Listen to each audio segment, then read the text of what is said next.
ভারতের বিপক্ষে সিরিজের আগে ল্যান্ডমার্কের সামনে দাঁড়িয়ে বাংলাদেশের 4 ক্রিকেটার। কারো চাই রান, কারো উইকেট। সাকিব আল হাসান ঢুকে যেতে পারেন সর্বকালের সেরা 5 অলরাউন্ডারের তালিকায়। মুশফিক, মেহেদী মিরাজ, তাইজুলও অপেক্ষায় ব্যক্তিগত অর্জনের। ক্রিকেট রেকর্ডের খেলা। দলের সাথে নানা ব্যক্তিগত ল্যান্ডমার্কও প্রতি ম্যাচেই নানাভাবে আলোড়িত করে ক্রিকেটারদের।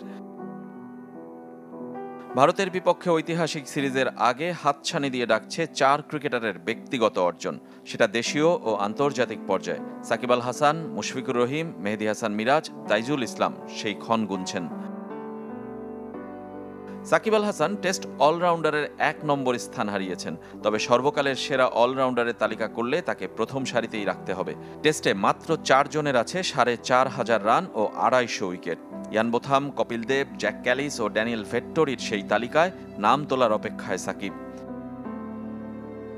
এদের মধ্যে সবচেয়ে দ্রুত 69 ম্যাচে এই কীর্তি গড়েছেন ইয়ান বোথাম। সাকিবের ম্যাচ সংখ্যাও সমান 69, তবে দলের ইনিংস পরাজয়ে অনেক ম্যাচেই এক ইনিংসে বোলিং করার সুযোগ মেলেনি তার। ভারতের বিপক্ষে 8 উইকেট কম নিয়ে সিরিজ শুরু করবেন সাকিব। সাকিবের জন্য কঠিন হলেও মুশফিকুর রহিমের জন্য সহজ। 3 ফরম্যাট মিলে আন্তর্জাতিক ক্রিকেটে বাংলাদেশের সর্বাধিক রান সংগ্রাহক হতে। মাত্র 8 রান করলে তামিমকে ছুঁয়ে ফেলবেন, 1 রান বেশি হলেই এককভাবে দেশসেরা। মেহেদী হাসান মিরাজ 7 উইকেটের অপেক্ষায়, আন্তর্জাতিক ক্রিকেটে 300 উইকেটের ল্যান্ডমার্ক পূরণে। সাকিব ছাড়া এ কীর্তি আছে কেবল মাশরাফি ও মোস্তাফিজের। পাকিস্তানে যেভাবে নিজেকে মেলে ধরেছেন মেহেদী মিরাজ, তাতে কি খুব অসম্ভব?